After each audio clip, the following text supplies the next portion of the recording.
اعوذ باللہ من الشیطان الرجیم بسم اللہ الرحمن الرحیم الم تر کیف فعل ربک باصحاب الفیل الم یجعل کیدہم فی تضلیل وارسل علیہم طیرا ابابیل ترمیہم بحجارۃ من سجیل فجعلہم کعصف مأکول۔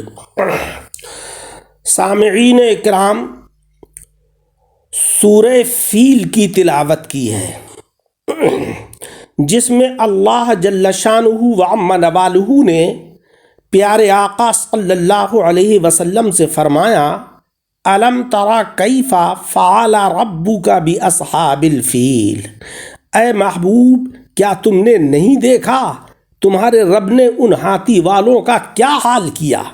اصحاب الفیل، ہاتھی والوں کا۔ ہاتھی والوں سے مراد ابرہہ اور اس کا لشکر ہے۔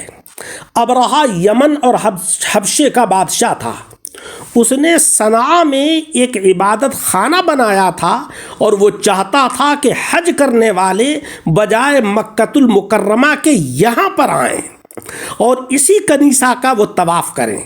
عرب کے لوگوں کو یہ بات بہت شاخ تھی۔ قبیلہ بنی کنانہ کے ایک شخص نے موقع پا کر اس عبادت خانے میں قضائے حاجت کی اور اس کو نجاست سے آلودہ کر دیا۔ اس پر ابرہہ کو بہت طیش آیا اور اس نے کعبے کو ڈھانے کی قسم کھائی اور اس ارادے سے اپنا ایک لشکر لے کر، جس میں بہت سے ہاتھی تھے اور ان کا پیشرو ایک بڑا عظیم الجثہ کوہ پیکر ہاتھی تھا جس کا نام محمود تھا، ابرہہ نے مکہ مکرمہ کے قریب پہنچ کر اہل مکہ کے جانور قید کر لیے۔ ان قیدی جانوروں میں 200 اونٹ حضور علیہ السلام کے دادا جو کہ عبد المطلب ہیں ان کے تھے۔ عبد المطلب ابرہہ کے پاس آئے تھے۔ ابرہہ نے ان کی تعظیم کی اور اپنے پاس بٹھایا اور مطلب دریافت کیا۔ آپ نے فرمایا کہ میرا مطلب یہاں آنے کا یہ ہے کہ میرے اونٹ واپس کر دیے جائیں۔ ابرہہ نے کہا کہ مجھے بہت تعجب ہوتا ہے کہ میں خانہ کعبہ کو ڈھانے کے لیے آیا ہوں اور وہ تمہارے باپ دادا کا معظم اور محترم مقام ہے، تم اس کے لیے تو کچھ نہیں کہتے ہو اور اپنے اونٹوں کے لیے کہتے ہو۔ حضرت عبد المطلب نے فرمایا کہ میں اونٹوں ہی کا مالک ہوں، انہی کے لیے میں کہتا ہوں، اور کعبے کا جو مالک ہے وہ خود اس کی حفاظت فرمائے گا۔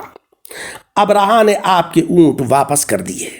عبد المطلب نے قریش کو حال سنایا اور انہیں مشورہ دیا کہ وہ پہاڑوں کی گھاٹیوں اور چوٹیوں میں پناہ گزین ہو جائیں۔ چنانچہ قریش نے ایسا ہی کیا کہ وہ پہاڑوں پر چلے گئے اور حضرت عبد المطلب نے کعبۃ المکرمہ کے دروازے پر پہنچ کر بارگاہ الہی میں دعا کی کہ اے مولا، اے کعبے کی حفاظت کرنے والے، تو کعبۃ المکرمہ کی حفاظت فرما۔ لہذا اللہ تبارک و تعالی نے ابرہہ کے اوپر وہ عذاب بھیجا کہ جس کا ذکر اس صورت مبارکہ میں ہے۔ وَأَرْسَلَ عَلَيْهِمْ طَيْرًا أَبَابِيلَ، اور ان پر پرندوں کی ٹکڑیاں بھیجی، ترمیہم بحجارۃ من سجیل، کہ انہیں کنکر کے پتھروں سے وہ مارتے، فجعلہم کعصف مأکول، تو انہیں کر ڈالا جیسے کھائی ہوئی کھیتی کی پتیاں، یعنی ایسی کھیتی کہ جس کے اندر جانور چھوڑ دیے جائیں اور وہ ان کو کھائیں اور اس کو اجاڑ دیں۔ بس یہی حال ابرہہ کے لشکر کا ہوا کہ اللہ کی طرف سے بھیجے ہوئے پرندے کنکری اپنی پنجوں میں اور اپنی چونچ میں کنکر لے کر آئے اور انہوں نے کنکروں کی اس لشکر کے اوپر بارش کی۔ اللہ تبارک و تعالیٰ نے سارے کے سارے لشکر کو تہو بالا کر کے رکھ دیا، اس پورے لشکر کو برباد کر دیا۔ اس صورت مبارکہ کے اندر ہمیں یہ درس ملا کہ اللہ تبارک و تعالیٰ